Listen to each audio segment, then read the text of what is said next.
Antes que nada, buenas tardes. Mi nombre es Jorge Mario Rodríguez.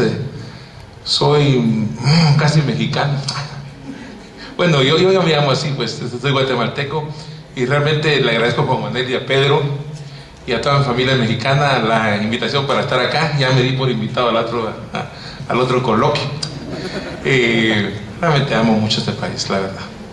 Lo amo bastante porque desde que ustedes saben, venir a un país como Guatemala pues no es muy fácil encontrar aires filosóficos fuertes, ¿verdad? Porque cuando yo estaba empezando en mi carrera universitaria hacía pocos años que todavía habían asesinado a los profesores universitarios. Se considera que asesinaron a 117 profesores y estudiantes universitarios. En ese tiempo era duro. Yo todavía tuve la mala suerte pues de perder amigos directos, ¿verdad? En la última oleada de la represión en 1989. De manera pues que mi oportunidad fue venir a México y contactarme con filósofos mexicanos, y así fue como siempre me he sentido muy unido a este lindo país. Bueno, entonces yo he llamado a mi conferencia Los fundamentos fenomenológicos de la filosofía política amerindia. Bueno, no puedo explicar aquí lo que es fenomenología en un espacio breve, pero básicamente la fenomenología es un enfoque muy difundido en esta época, en el cual, conscientes de la complejidad de la filosofía, del hecho de que la filosofía se pierde a cada rato, ¿sí o no? La filosofía se pierde y termina yendo por otro lado, y de repente resulta que las sociedades más filosóficamente avanzadas son en cierto sentido las más atrasadas, ¿no? Como ya tenemos experiencia en muchos países, la Segunda Guerra Mundial, etc. Entonces la fenomenología trata, por así decirlo, como de regresar a las cosas mismas, como de buscar planteamientos en los cuales comprendamos cómo los seres humanos nos acercamos por primera vez al universo, y en cierta medida nos va dando una idea más clara de cómo es que logramos comprender cómo es que existen similitudes entre las diversas formas de pensamiento, etc. O sea, con esa idea de que la fenomenología es un tratar de retornar a las experiencias básicas a través de las cuales comprendemos el universo, parto de esta conferencia. Bueno, voy a leer y a medida que vaya buscando el espacio me voy saliendo para avanzar el paper. Bueno, dice: estaba por caer el muro de Berlín cuando empezó a circular la famosa tesis del fin de la historia de Francis Fukuyama, según la cual la democracia liberal constituía el puerto de destino de la evolución política del hombre. ¿Se recuerdan ustedes? Bueno, muchos tal vez no, 1989 tal vez no habían nacido todos. Yo ya estaba jovencito en esa época, casi bebé. Cuando cayó el muro de Berlín, toda la gente decía: no, es que ya es la democracia liberal lo último. Y me recuerdo que salía en una revista norteamericana, que sí, me salía Francis Fukuyama, ¿va? Así, salía así con el mundo y como que fuera un mago, ¿va? Diciendo el fin de la historia, ¿va? Así. Un filósofo norteamericano que trabajaba en el Departamento de Estado, que tenía todo menos honestidad intelectual, ¿va? Así. Y así toda la gente en Guatemala, y ahí en Guatemala sí, ya vieron, no solo los matamos, sino que todavía perdieron la guerra ideológica, ¿así? Y los comunistas, no sé qué, y que no sé cuánto. Bueno, entonces el problema está de que en ese tiempo, al decir de que ya todo había llegado a todo su final con la democracia liberal, se dijo que no había alternativas. Y evidentemente era lo que decía Margaret Thatcher en Inglaterra: no hay alternativas, ¿no? ¿Así? Y también decía esa señora: de lo que se trata es de cambiar el alma, ¿así? Y realmente fueron muy victoriosos en eso, ¿va? Pero ahora ya después, 20 años de acá, hemos visto que los muros no se han caído, al contrario, hay más, ¿no? Está el muro de Estados Unidos con México, están los muros de las ciudades me imagino que aquí es como en Guatemala, ¿no? Que las colonias están así cerradas por talanqueras y todo, ¿va? Y ya se imagina, seguridad, ¿no? Es decir, y entonces en ese momento uno se pregunta: ¿realmente no tenemos alternativas? Porque de lo que vemos ahorita el mundo está deshecho, ¿ves? ¿Sí? Fíjense que se hace un cálculo que un filósofo alemán norteamericano, Thomas Pogge, dice que hizo la suma de todas las víctimas de las guerras y se da cuenta que de 1989 para la fecha han habido más muertes por causas evitables, hambre, enfermedades, que en las mismas guerras. Y eso en la época de los derechos humanos y en la época de la fin de la historia, ¿no? Entonces tenemos desde luego el problema de ver que realmente no podemos continuar en este camino. Y yo lo digo como guatemalteco, es decir, en mi país tenemos 50% de población indígena y realmente uno se pregunta cómo un país como Guatemala no logra encontrar una salida para sus grandes problemas teniendo tanta riqueza, ¿sí?, cultural, conceptual, discursiva para poder salir de esos problemas. Entonces, realmente lo que planteamos ahorita es, sí tenemos alternativas y las tenemos frente a nosotros. Lo que pasa es que nos las han presentado como invisibles, ¿sí? O sea, aparentemente no tenemos alternativas, pero de hecho lo que ha sucedido es que las han ocultado ideológicamente, pensando que únicamente la solución es seguir incrementando la mentalidad del mercado libre, ¿sí?, el free market, como le dicen, ¿no? ¿Sí? Yo, por ejemplo, vivo en Canadá y ahora se dice que se van a empezar a recortar las becas universitarias, de manera que los estudiantes solo reciban las becas cuando sacan buenas calificaciones, para enseñarles la disciplina del mercado, ¿sí? O sea, esas sociedades van, miren lo que pasa con Europa, se van metiendo al atolladero, se están condenando al suicidio colectivo, y nosotros, ¿por qué tenemos que seguir ese camino, no? Cuando podemos ver hacia el pasado y encontrar en nuestra Guatemala profunda, en nuestro México profundo, en nuestra historia, las alternativas para encontrar nuevas formas de vida. Bueno, dice, para enfrentar las profundas bases de la arquitectura opresiva del orden global de nuestros tiempos, la reflexión fenomenológica despliega un ímpetu crítico que socava lo que se adopta como presupuesto, como fundamento. Y ese, como lo hace ver un filósofo canadiense, John McMurtry, las personas que viven en sociedades de mercado capitalista asumen que los valores respectivos constituyen la estructura inherente al mundo. De hecho, un orden moral trascendental que descansa en un acrítico apriorismo normativo. Ya es filosofía esto, ¿eh? Ay, qué feo se oyó. Y es que realmente es que hay que verlo para creerlo, ¿sí? ¿Sí? El mundo está yendo hasta el desastre, ¿sí? Y nadie lo ve. O nadie hace nada. O sea, pasa como con los niños, ¿no? Ahora ya está en un narcisismo mercado. ¿Qué quieres ser? Empresario, ¿va? Dios me guarde, ¿va? Búscate una profesión decente, ¿no? ¿Qué quieres ser? CEO, ¿va? Quiero tener y se lee en las revistas. Yo leía de un hombre que leía que cuando está de vacaciones, se compra patas de cangrejo, cada una $400, ¿va? Y se las vuelan por avión, ¿va? Realmente es como un mundo enfermo, ¿no?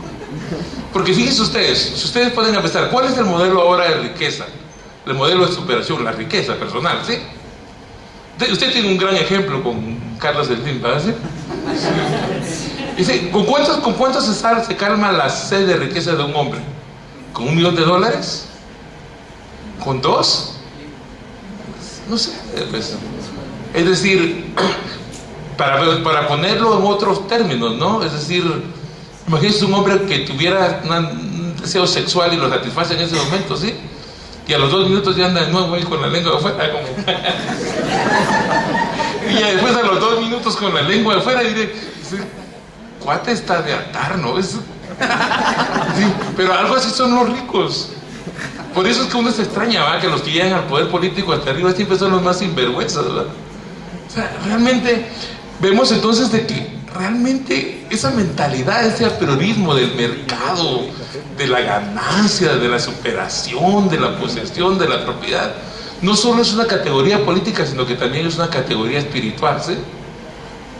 Porque la gente que gana todo el mundo, como dice la Biblia, ¿no? Y no es que yo sea religioso, porque yo a todos los lugares voy menos a misa, ¿va? Ahí no me van a ver. Ya los santos están cabales. Bueno, realmente es una crisis espiritual. Y es aquí precisamente donde yo pienso que vienen los resortes de la filosofía indígena. Yo creo que lo que hace la filosofía indígena es llegar hasta el fondo de nosotros, ¿sí? Es por eso que es tan importante recuperar las tradiciones indígenas, ese pensamiento indígena. Incluso en las tradiciones, por ejemplo, no indígenas lo podemos ver.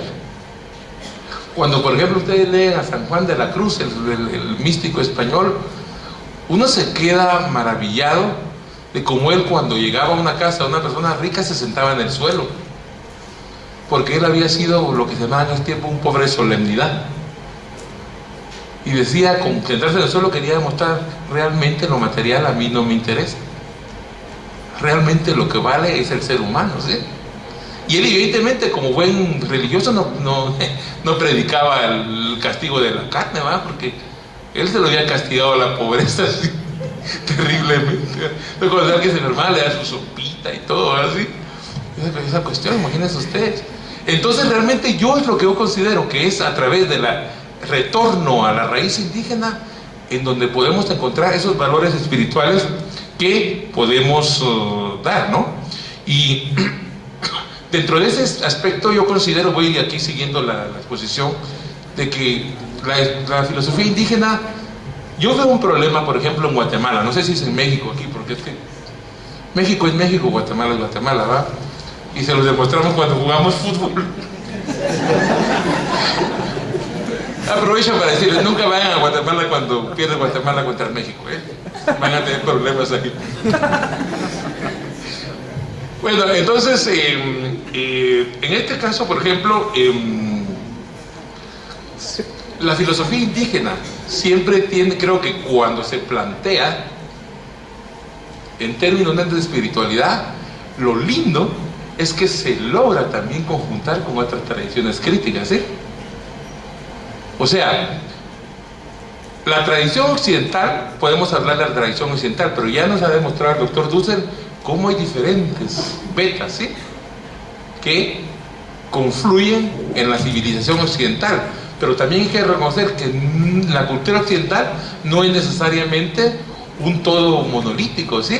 Hay diferentes tradiciones. Por ejemplo, nos mencionaba San Francisco de Asís. Y en ese caso, por ejemplo, podemos darnos cuenta de que hay tradiciones emancipatorias también en el pensamiento europeo, ¿no? Y por eso que de una u otra manera podemos darnos cuenta como, por ejemplo, Fray Bartolomé de las Casas, ¿sí?, se constituye, por ejemplo, en símbolo de una tradición ética que busca de nuevo la dignificación de las sociedades nacientes, que nacen bajo una estructura de injusticia que todavía perdura hasta la fecha, ¿no? Pero lo cierto del caso es que, por ejemplo, imaginen ustedes qué puede hacer la filosofía amerindia cuando se conjunta con lo mejor de la filosofía emancipatoria occidental y logra encontrar esa raíz que nos puede sacar adelante como todos y todas en una sociedad conjunta. Y es un error que tenemos en Guatemala, que cuando y es una visión que sinceramente ha sido promovida por organismos internacionales, de buscar reducir el problema intercultural a identidades étnicas, ¿sí? De manera que aquí están los quichés, aquí están los cachiqueles, y ya rápido, cuando empiezan las separaciones, empiezan los líos, ¿verdad? ¿Quién mejor realiza la ceremonia del fuego sagrado? Que estos no lo hacen bien, aquellos, y no. Y realmente vemos eso es difícil, cuando lo que tenemos que hacer es unirnos para luchar a un sistema de injusticia que nos oprima todo. Porque, por ejemplo, imagínense ustedes la idea de derechos humanos, por ejemplo. Los derechos humanos se miran como algo puramente individual, ¿sí? La propiedad, ¿verdad? Y es algo tonto, porque si los derechos humanos promueven la inserción de la ética en la vida sociopolítica, no pueden privilegiar el concepto de propiedad. El concepto único de derecho que es más débil es el concepto de propiedad, porque realmente, y lo vemos por ejemplo en la tradición indígena, ¿no?, en donde la propiedad, por ejemplo, no se aplica el concepto de tierra, ¿no?, porque la madre, uno no vende a su madre, ¿verdad?, menos que que no tenga madre, ¿verdad? ¿Sí? Y entonces, imagínense, ¿qué me importa? Entonces, en ese tipo de cuestiones lo podemos ver, pero la tradición de derechos, por ejemplo, ¿se imaginan ustedes, por ejemplo, dicen, la historia de derechos nació con John Locke cuando transfiere la propiedad del cuerpo a los objetos y que no sé qué, y que después, etcétera, y etcétera, la propiedad capitalista, la modernidad, ¿no? Pero ¿qué pasa, por ejemplo, cuando pensamos en la tradición de San Francisco de Asís?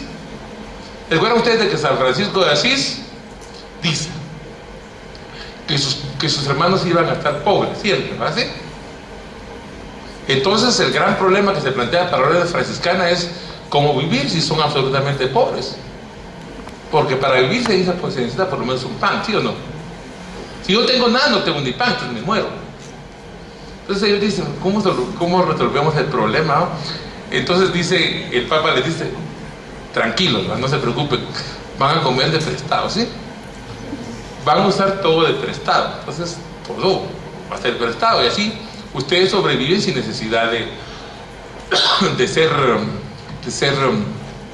tener, ¿no? De tener propiedad.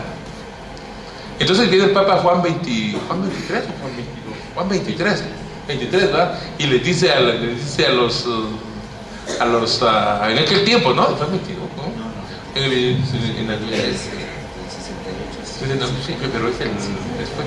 Bueno, en la Edad Media un papa que era Juan algo, ¿no? Juan 20, entre 20 y 23. Les dice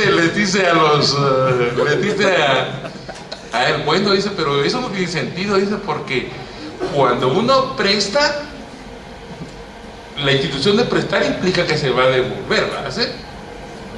Pero díganme ustedes, ¿cómo van a resolver ustedes de que alguien se coma un pan y se los devuelva como pan? No se puede, ¿no? O sea, eso sería anticristiano, antihigiénico, lo que pasaría. Entonces, les dice, pero viene Guillermo de Ockham, el filósofo, y le dice al Papa, ¿sabe qué? Le dijo, cuando Dios dio la tierra, a la humanidad se la dio en común. Y les dijo, usen, ¿no? Lo que necesitan para sobrevivir. Ya después los hombres se juntaron e hicieron la propiedad. Y la propiedad funciona como un medio para hacer las cosas bien, pero cuando la desigualdad es tan terrible y no hay comida, la gente tiene que violar el derecho de propiedad para regresar a ese sistema de justicia básico. Imagínense ustedes, ahora yo me pregunto, ¿hemos oído esa tradición de derechos humanos, por ejemplo, en los textos que manejan la historia de los derechos humanos en la ONU? No. Porque siempre también, así como se han ocultado las tradiciones indígenas, también se han criticado poco a poco las tradiciones emancipatorias del pensamiento occidental. Y de alguna manera yo creo que esas tradiciones están vivas aún en nosotros, porque si no, ¿saben por qué pienso que están vivas? Porque si no ya nos hubiéramos muerto, fíjense. Es decir, de alguna manera, por ejemplo, han pervivido, yo he visto, por ejemplo, en Guatemala, tal vez aquí los tuvimos la oportunidad de verlo en Quetzaltenango, ¿sí? Como por ejemplo una escuela hace lo posible porque su actividad con sus alumnos extranjeros se pase a la comunidad, de manera que se distribuyan los bienes. Alguien se enferma en la comunidad, los demás lo ayudan, etcétera, etcétera. O sea que tenemos esos recursos políticos. Entonces yo creo que es posible buscar ese acercamiento. Entonces, fenomenológicamente, ¿eso cómo se explica? Porque el problema está de que muchas veces pensamos que los mundos culturales son radicalmente diferentes, ¿sí? Entonces el problema filosófico, fenomenológico, es demostrar cómo las culturas se pueden comunicar. Entonces, ese es el problema de la elucidación intercultural. Entonces, yo pienso que desde el punto de la fenomenología se puede resolver ese problema recordando básicamente de que cuando hablamos de una cultura y de una comprensión intercultural, no estamos hablando de traducir una cultura a otra, ¿sí? No es que exista un esquema común que digamos, traduzcámoslo como una lengua. Cualquiera sabe, por ejemplo, que no es posible traducir de una lengua a otra, ¿no? Es decir, por ejemplo, yo doy clases de filosofía del derecho, y cuando decimos, por ejemplo, en filosofía, el Estado de Derecho es. y después lo decimos, y le damos el texto en inglés, es de rule of law, ¿a qué sí? Y después en alemán, Rechtsstaat, el Estado de Derecho, ¿así? Así se pronuncia, ¿verdad? Ya, esas, ¿cómo lo hacemos para buscar tres tradiciones diferentes, ¿verdad? ¿Sí? ¿Ya? Entonces tenemos que, y entonces la solución, pienso yo, vean el movimiento que estoy tratando de hacer en este paper, en este trabajo, y es básicamente, es que el alemán es muy difícil de pronunciar, ¿eh? Entonces, buscamos esa comunicación entre culturas, no porque podamos traducir una cultura a la otra, sino que porque al final de cuentas los que vivimos las culturas somos seres humanos. Y por muy diferentes que seamos como seres humanos, tenemos 4 ojos, 6 patas y todo, ¿no? Más o menos nos parecemos los mismos, y etcétera, etcétera. Ahora bien, de manera que comprender una cultura implica tratar de reproducir los procesos a través de los cuales otra cultura realmente le da sentido al mundo, de manera de sentido fenomenológicamente. Entonces, la pregunta es, ¿por qué cuando tratamos de comprender otra cultura, por qué nos enfrascamos primeramente en tratar de comprender esta cultura y no en tratar de destruirla? Entonces yo pienso que hay una orientación ética que desde el principio me hace tratar de comprender una cultura en lugar de negarla. Ahora, ese diálogo intercultural siempre va a presuponer la dignidad del otro. Yo creo que aquí encontramos un punto donde actuar, porque el concepto de dignidad no es únicamente occidental, aparece en todas las culturas, ¿no? Aunque formulado de diferentes maneras. Pero al final de cuentas, aunque no seamos capaces de definir desde una cultura qué es la dignidad humana, todos la vivimos como una experiencia básica. Por eso es fenomenología, ¿sí? Incluso si yo quiero insultar a otro, siempre tengo que presuponer la dignidad del otro, ¿no? Porque si yo le digo algo de que eres un perro, ¿así? Si realmente es un perro, me va a mover la cola, ¿verdad? Pero de repente yo le digo, tú eres un perro, y desde el momento que lo bajó como un insulto, presupuso que no era un perro, ¿sí? Por eso es que el insulto lo baja, ¿no? O sea, yo no puedo decirlo, le puedo decir a alguien, es que tú eres un estúpido que no entiende nada, ¿no? ¿Y cómo quiere que lo entienda? Sí, si le estoy diciendo que es un estúpido que no entiende nada, ¿sí? O sea, la pretensión de racionalidad, de dignidad, de valor del otro es algo que no se puede eludir. Entonces yo pienso que es a partir de esa posibilidad ética de respetar al otro como podemos ir recuperando aquellos elementos positivos de la cultura indígena. Y entonces yo pienso que los valores de la cultura indígenas deben ser asumidos como posibilidades, como alternativas, no solo porque pertenecen a una tradición, sino que porque son mejores, porque nos hacen pensar en una conexión con la naturaleza, porque nos hacen regresar todo ese gran desastre que ha sido el desarrollo científico-tecnológico del capitalismo, ¿sí? Y nos hace regresar a un momento en el cual podemos replantearnos las perspectivas para un mundo que ya se está quedando sin recursos. ¿Se recuerdan ustedes lo que se dice que en 2026, si no tenemos una solución para el problema del agua, vamos a necesitar más agua de la que tenemos actualmente, únicamente para poder satisfacer nuestras necesidades básicas? Y si nos agrupamos y tratamos de entender nuestras tradiciones indígenas y a través de proyectos políticos vinculados a los movimientos sociales, no organismos internacionales, ¿sí? Y no logramos intentar parar eso, entonces los problemas que nos vamos a enfrentar son iguales, porque ahorita nomás bien acaba de haber una crisis, ¿sí o no? Y ya están viendo ahorita cómo las compañías transnacionales se van a robar nuestra agua, van a contaminar el ambiente, etcétera, porque ellos definitivamente no van a vivir las consecuencias de eso, ¿verdad? Van a vivir nuestros hijos, ¿verdad? O nosotros, ¿ah? Entonces pienso que es a través de esa visión ética, como ese norte ético, la dignidad, que está presupuesta por toda cultura, que es necesario para realizar un diálogo intercultural, a través del cual podemos reevaluar como posibilidades las visiones indígenas del mundo, y en sociedades que tenemos la fortuna de tener esa riqueza cultural y esa riqueza de visión del mundo, poder utilizar para poder enfrentar a los grandes retos que nos plantean, porque debemos darnos cuenta que realmente en este momento lo que se plantea, la crisis del sistema capitalista, es terrible.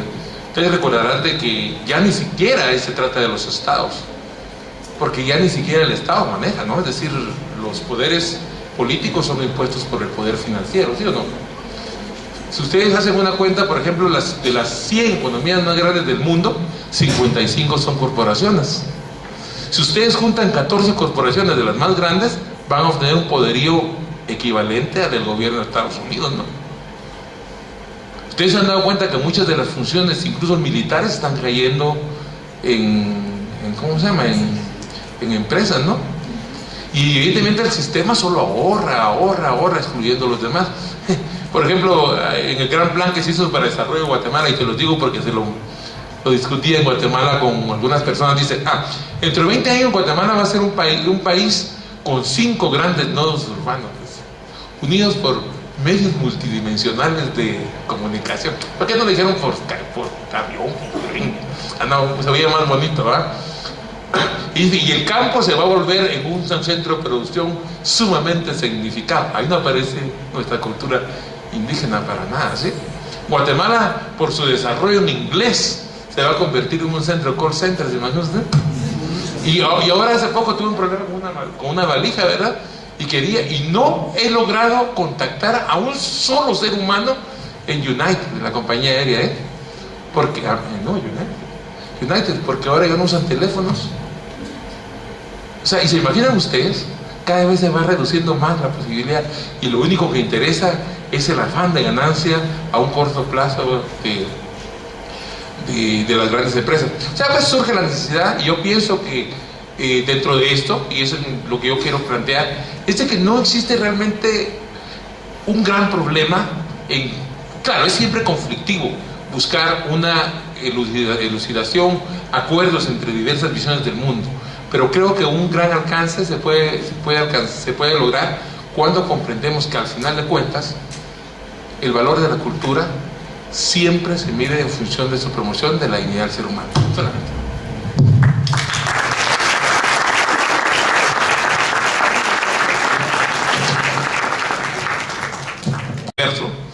Y en cierta medida nos va dando una idea más clara de cómo es que logramos comprender cómo es que existen similitudes entre las diversas formas de pensamiento, etc.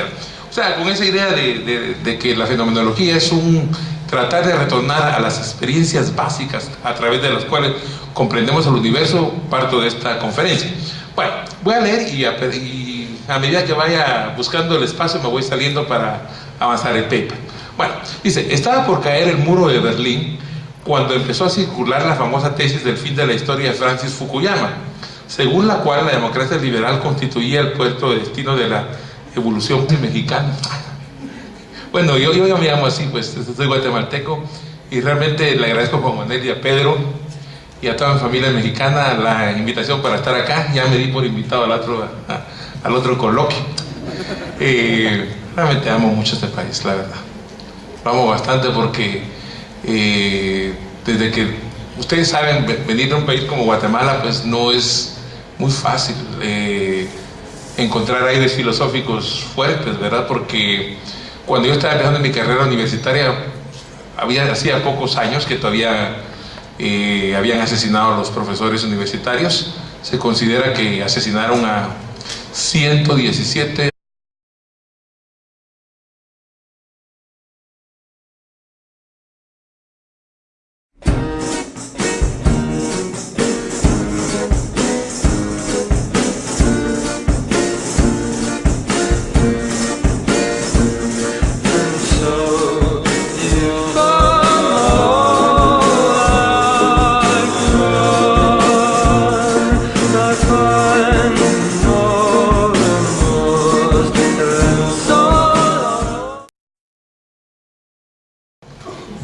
Antes que nada, buenas tardes. Mi nombre es Jorge Mario Rodríguez. Soy casi profesores y estudiantes universitarios. En ese tiempo era duro.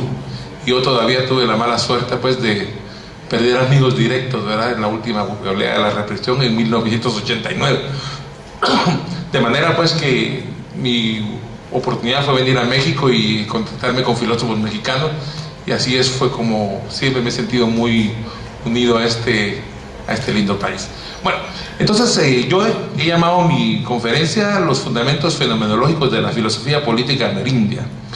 Bueno, no puedo explicar aquí lo que es fenomenología en un espacio breve, pero básicamente la fenomenología es un enfoque muy difundido en esta época, en el cual, conscientes de la complejidad de la filosofía, del hecho de que la filosofía se pierde a cada rato, ¿sí o no? La filosofía se pierde y termina yendo por otro lado, y de repente resulta que las sociedades más filosóficamente avanzadas son en cierto sentido las más atrasadas, ¿no? Como ya tenemos experiencia en muchos países, la Segunda Guerra Mundial, etc. Entonces la fenomenología trata, por así decirlo, como de regresar a las cosas mismas, como de buscar planteamientos en los cuales comprendamos cómo los seres humanos nos acercamos por primera vez a los niveles